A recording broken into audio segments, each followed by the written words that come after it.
무엇입니까? 아브라함아, 너 이 문제로 근심하지 말고 네 마누라 사라의 말을 들어라. 그러면서 아브라함이 근심하지 말아야 할 이유, 근심하지 말아야 할 근거를 말하고 있어요. 그게 뭡니까? 아브라함아, 이삭에게서 나는 씨라, 이삭에게서 나는 자라야 네 씨라 부를 것이다 라고 하나님이 어떤 원칙을 제시해 주십니다. 여러분, 창세기 내내 흐르는 이 두 계열이 있죠. 하나는 가인의 후손이고 하나는 셋, 아벨의 대신 셋 계열의 후손이죠. 이 셋의 후손 중에서 에녹이 있고요, 노아가 있어요. 그리고 노아의 후손 중에 아브라함이 있고, 이 언약의 기본은 바로 이삭과 그의 자손에게로 흘러가죠. 하나님은요, 이 이삭의 후손 중에서 메시아 구원자가 낳게 하실 것이다, 그렇게 지금 말씀하고 있는 거예요. 그 구원자를 통해서 다른 이방인들도 다 구원하실 것이다. 이런 놀라운 구속사의 흐름 속에 아브라함이 있고 이삭도 있다라는 거예요. 자, 하나님이 이 시점에서 아브라함에게 기억나게 하신 것이 있습니다. 바로 약속의 말씀이죠. 하나님의 나라를 이루기 위해서 아브라함, 너를 불렀고 그리고 너에게 이삭을 낳게 할 것이고 그를 통하여 내 뜻, 하나님의 뜻을 이룰 것이라고 하는 이 약속의 말씀을 떠올리시게 합니다. 이 대목에서 아브라함은 정신이 번쩍 들게 됩니다. 그렇지, 내가 인간적인 계산이 너무나 앞서 있었구나. 아, 그래, 이 문제는, 우리 가정의 이 갈등의 문제는 바로 신앙적인 문제야, 바로 영적인 문제야. 그러면서 안개같이 혼란스러웠던 아브라함의 마음에 질서가 찾아드는 거예요. 근심이 사라지고 어둠이 물러가는 겁니다. 여러분, 창세기는요, 광야 이스라엘 백성들을 위한 말씀이지 않습니까?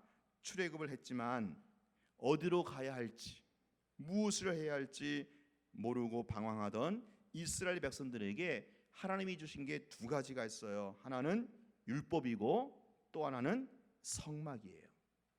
율법은 이스라엘 백성들에게 주시는 삶의 지침서이죠. 즉 하나님의 말씀입니다. 그리고 성막은요, 예배를 드리는 장소를 말해요. 광야 같은 인생길, 이 혼돈스러운 어둠 속을 걸어갈 때 성도는 먼저 해야 할 일이 무엇입니까? 영적인 방향을 분명히 하는 거예요. 이 영적인 방향을 어떻게 잡습니까? 바로 예배를 통해서 영적인 방향을 잡을 수 있다라는 거죠. 예배 가운데 또 주시는 말씀을 붙들을 때 영적인 방향을 바로 설정하게 되는 거예요. 2014년 영국 썬더랜드에서 5,000명이 출전한 마라톤 대회가 있었어요. 그때 5,000명이 출전했는데 그 마라톤에 완주한 사람이 오직 한 사람이었다고 해요. 왜냐? 2등짜리 선수가, 2등으로 들어온 선수가 그만 길을 잘못 들어섰는데 그 뒤에 뒤따르던 나머지 모든 선수가 그 사람을 따라갔다라는 거예요. 결국 모두 실격 처리가 되었다고 합니다.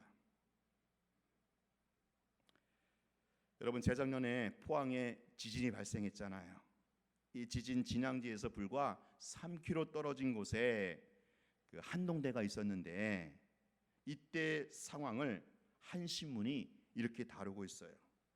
지난 15일 오후 포항 지진이 발생했을 때 포항시 북구 흥해읍에 있는 한동대 캠퍼스는 직격탄을 맞았다.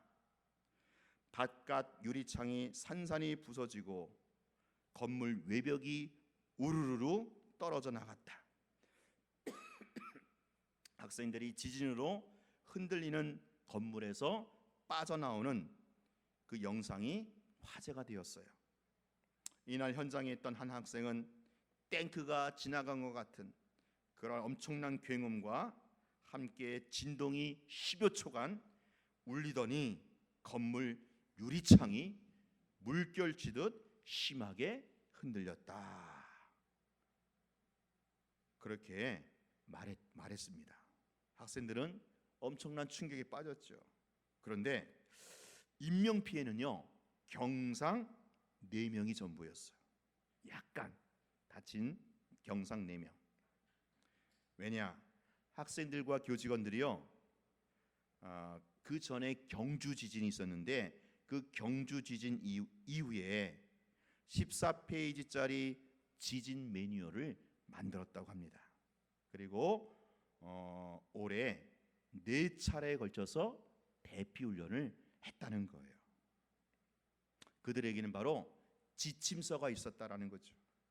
그리고 반복적으로 훈련을 했다라는 겁니다. 이것이 바로 위기의 순간에 바른 방향을 잡아준 것이 아니겠습니까? 예수님이 부르셔서 무조건 제자로 따라 나섰는데 이제 우리가 무엇을 어떻게 먹고 살아야 되는가 걱정하는 제자들에게 우리 주님이 주신 말씀이 무엇입니까? 너희는 먼저 그의 나라와 그의 일을 구하라. 어떤 원칙, 방향에 대한 원칙을 제시해 준 겁니다. 사랑하는 여러분, 우리가 이 엄청난 갈등 속에서 이 갈등을 딛고 모든 사람이 상생할 수 있는 원리가 무엇입니까? 그것은 바로 하나님의 뜻을 쫓아 올바른 방향을 찾는 거예요. 하나님의 뜻을 구하는 거예요. 하나님의 음성을 듣는 겁니다. 우리가 순서를 바꾸지 말아야 돼요. 시간 낭비가 될 것입니다. 그러나 이 순서를 바르게 하면요, 하나님이 선하게 역사하실 겁니다. 우리가 이 갈등이 난무하는 이때에 같이 모든 사람이 더불어 같이 상생하는 길은 일단은 어떤 영적인 바른 방향을 말씀을 통해서 주님의 음성을 통해서 바로 설정하는 것이 무엇보다도 중요하다라는 거예요.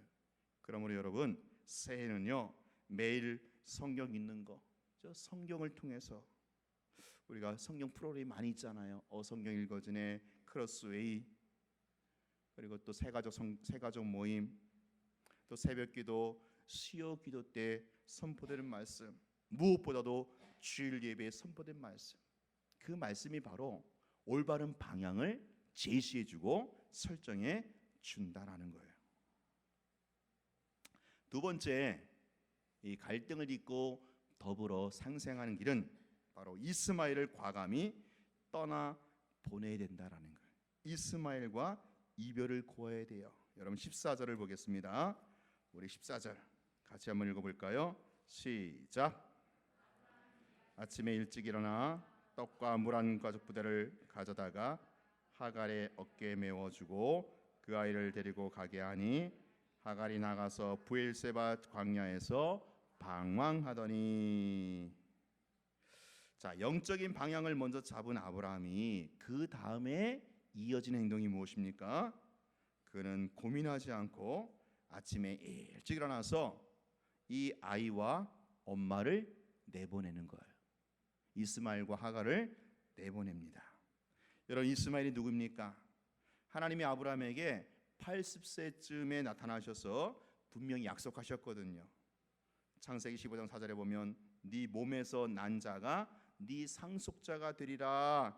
하늘을 우러러 뭇 별들을 셀 수 있나 보라. 내 자손이 이와 같이 되리라. 이 말씀은 바로 아브라함과 사라의 몸에서 태어날 아들을 의미하는 것이었죠. 아브라함도 너무 잘 알고 있었어요. 근데 그 후 5년이 지났어도 아이가 생기지 않았어요. 그래서 벌인 사건이 무엇입니까? 하갈이라고 하는 여종을 통해서 이스마엘을 얻게 되잖아요. 이스마엘은요 바로 불신의 시절의 열매를 말해요. 세상적인 방법에 의지했던 그런 시절의 열매가 바로 이스마엘입니다. 이러한 이스마엘을 떠나 보내면서 아브라함은 본격적으로 놀라운 영적 성장이 이루어지게 되는 거예요.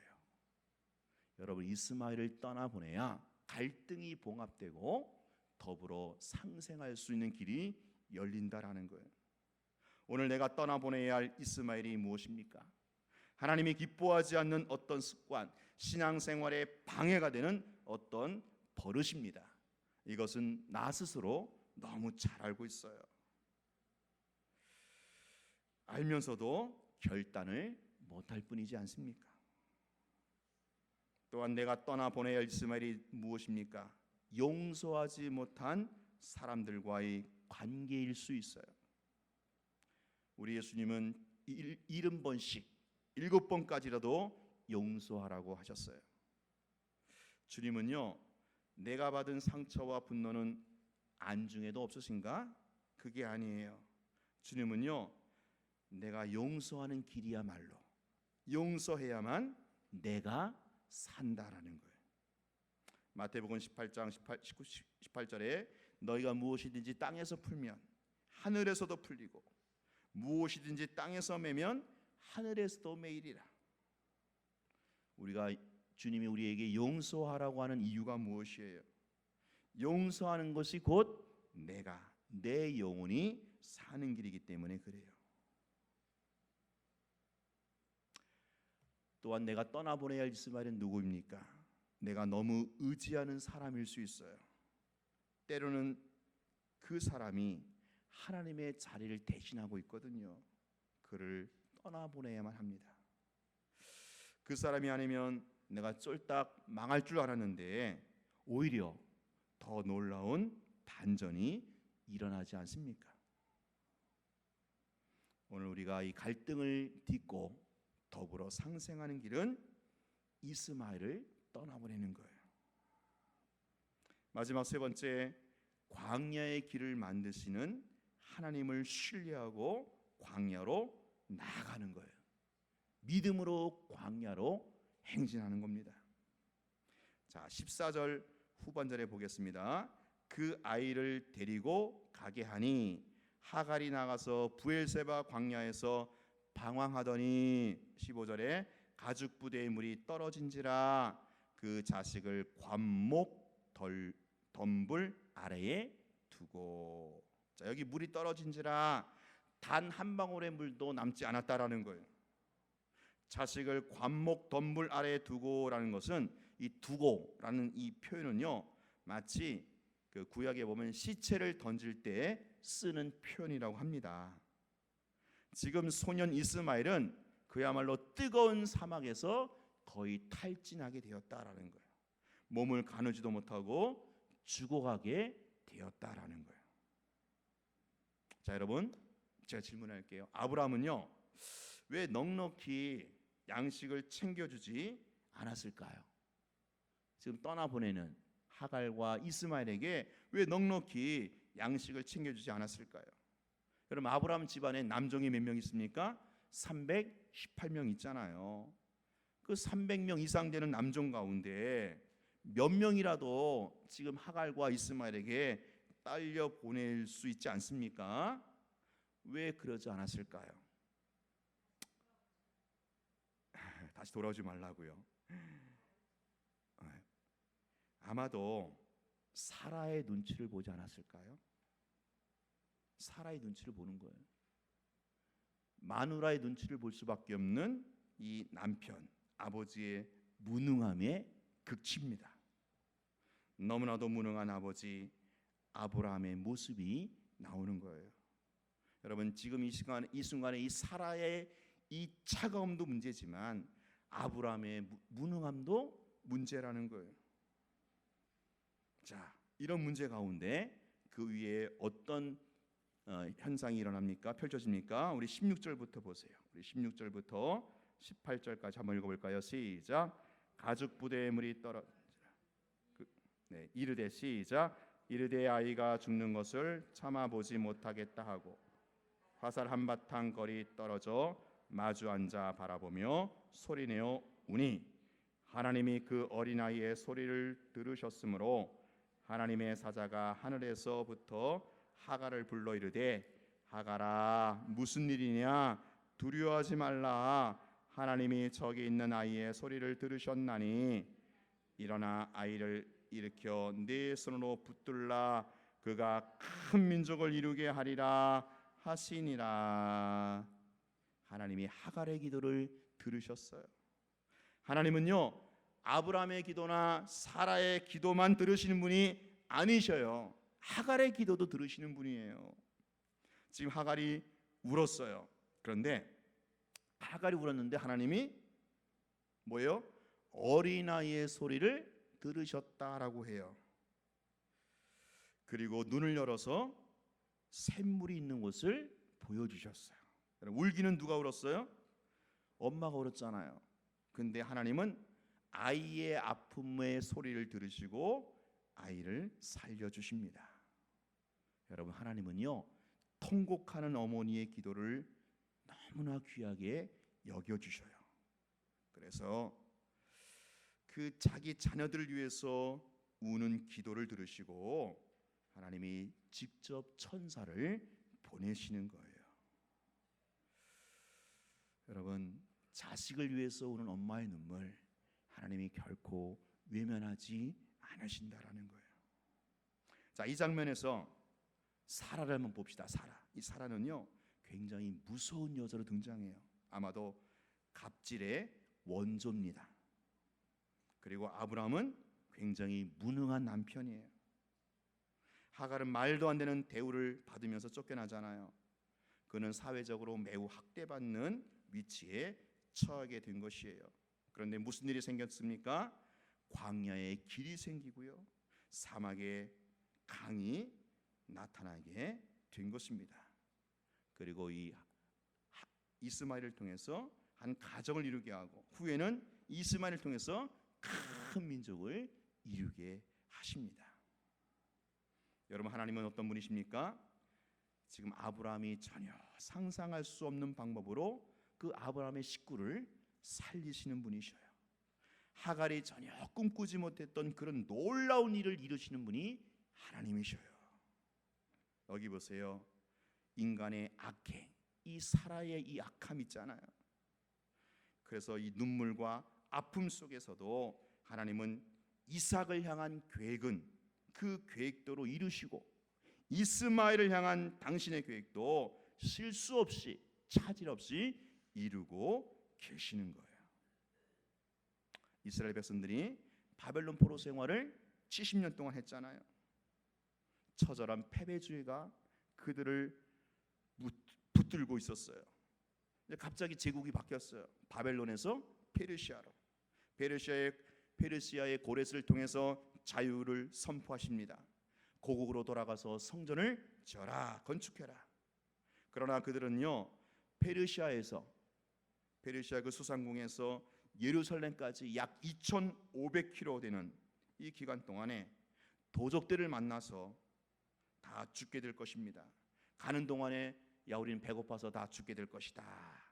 이때 선지자가 선포한 말씀이 무엇입니까? 이사야 43장 19절에 보라 이제 내가 새 일을 행하리니 이제 나타날 것이라. 너희가 그것을 알지 못하였느냐? 반드시 내가 광야의 길을 사막의 강을 내리니 장차 들짐승 곧 승랑이나 타조도 나를 존경할 것은 내가 광야의 물을 사막의 강을 내어 내 백성 내가 택한 자에게 마시게 할 것임이니라. 이사를 통해서 주신 말씀이에요. 지금 바벨론에서 페르시아에서 예루살렘으로 향하는 백성들에게 주신 말씀, 예언이라는 거죠. 너희는 과거에 붙들려 있지 말아라. 과거의 실패가 너희들의 미래의 실패까지 연결되지 못하게 하라. 여러분 이스마엘을 떠나보내야만 합니다. 그때 영적인 성장이 이루어지고 반전이 이루어지고 하나님이 일하시는 놀라운 역사를 목도하게 될 것입니다. 인간의 이 악함, 이 악행, 사라의 악행, 인간의 무능함, 이 아브라함의 무능함에도 불구하고 당신의 뜻을 이루어 가시는 하나님을 끝까지 신뢰해야 됩니다.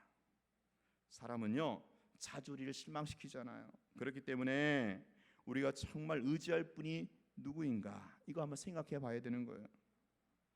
하나님을 향하여 하나님만 바라보고 하나님 앞에서 울어야 됩니다. 그분이 우리를 친히 최선의 길로 인도하여 주실 거예요. 그분만이 우리의 아픔과 상처를 완벽하고 깨끗하게 치료해 주실 겁니다. 요즘 최고 인기인이 누굽니까? 아마 박항서 감독이 아닌가 싶어요. 외모는 대머리, 그 짝달만한 키, 기대할 것이 없는 참 초라한 노인에 불과해요. 그가 베트남의 영웅이 되어서 지금 베트남에서는요, 한국 제품이요 날개 돋친 듯이 팔린다고 하지 않습니까? 이 공산 국가인 베트남에서 교회 개척이나 공식적인 성경 가르침은 위험하다는 거예요. 그런데 이 박항서 감독 때문에 최근에 한국인 선교사에게 교회 설립을 허가해주고 묵인해주고 성경을 가르치는 것도 묵인해주는 일이 일어난다고 합니다. 여러분, 베트남 전쟁 때 한국군 일부가 그 잔인하게 베트남 양민을 학살했기 때문에 오랫동안 이 베트남 국민들은요, 한국에 대해서 굉장히 혐오를 갖고 있었는데 이게 이제 박항서 감독 때문에 다 눈 녹듯 없어졌다는 거예요. 여러분, 우리가 알고 있듯이 이 박항서 감독은요, 굉장히 오랜 동안의 신앙인이에요. 국가대표 시절부터요, 기도하던 선수였고요, 날마다 성경을 묵상하는 그런 분이십니다. 어떻게 이런 베트남의 영웅이 될 수 있을까? 박항서 감독의 인터뷰를 제가 본 적이 있는데 수년 전부터 아무도 자기를 불러주는 곳이 없었다고 그래요. 이제는 퇴물이 된 것이죠. 그때 유일하게 불러진 곳이 베트남입니다. 그 베트남의 조건이 사실은 굉장히 열악했는데, 이곳만이 문이 열렸으니까 하나님이 나에게 열어주신 하나님의 뜻이 있다라고 믿고 그냥 베트남 거기 이제 감독으로 부임을 하고 그냥 믿음으로 전진을 했다는 거예요. 몸과 마음과 정성을 다해서 섬기고 일하다 보니까 이렇게 베트남의 국민적 영웅이 되었다는 것이죠. 그에게는 바로 이것이 베트남이 광야의 시간이었고 그 광야에서 인도를 받은 것이 베트남이었다라는 거예요. 하다 보니까 광야의 길을 만드시고 사막의 강을 만드시는 것을 경험하게 된 것입니다. 사랑하는 성도 여러분, 이제 이 갈등 공화국 대한민국의 2020년이 또다시 밝아와요. 두려운 새해가 될 수 있어요. 우리는 어떻게 2020년의 이 갈등 속에서 여전히 생존할 수 있을까요? 먼저 주의 말씀을 통해서, 주의 세미한 음성을 통해서 영적인 방향, 바른 방향을 잡을 수 있어야 돼요. 속도보다 중요한 것은 방향입니다. 두 번째, 이스라엘을 과감히 떠나 보내야만 합니다. 잘못된 생활 습관의 이스마엘, 여전히 용서하지 못하는 이스마엘, 과감히 내어 보내셔야만 합니다. 마지막, 광야의 길을 내시고 사막의 강을 내시는 그 하나님을 신뢰함으로 믿음의 길로 여러분 2020년 광야 행진을 다시 한번 시작하시기를 주의 이름으로 축원합니다. 우리 시간 같이 기도하겠습니다. 이 시간 기도할 때 말씀 기억하면서 하나님, 주님의 말씀으로 2020년 바른 방향을 잡게 하여 주시옵소서. 두 번째, 제 습관과 이 미움의 이스마엘을 내 안에서 과감히 떠나보내게 하여 주시옵소서. 마지막 세 번째, 광야의 길을 만드시고 사막의 강을 내시는 하나님을 여전히 신뢰하는 이 믿음의 승부수를 띄우게 하여 주시옵소서. 우리 같이 주여 한번 외쳐 부르고 기도하겠습니다. 주여. 하나님 아버지, 하나님 아버지, 갈등과 갈등 속에 얼마나 많은 사람들이 상처와 아픔을 겪고 있습니까?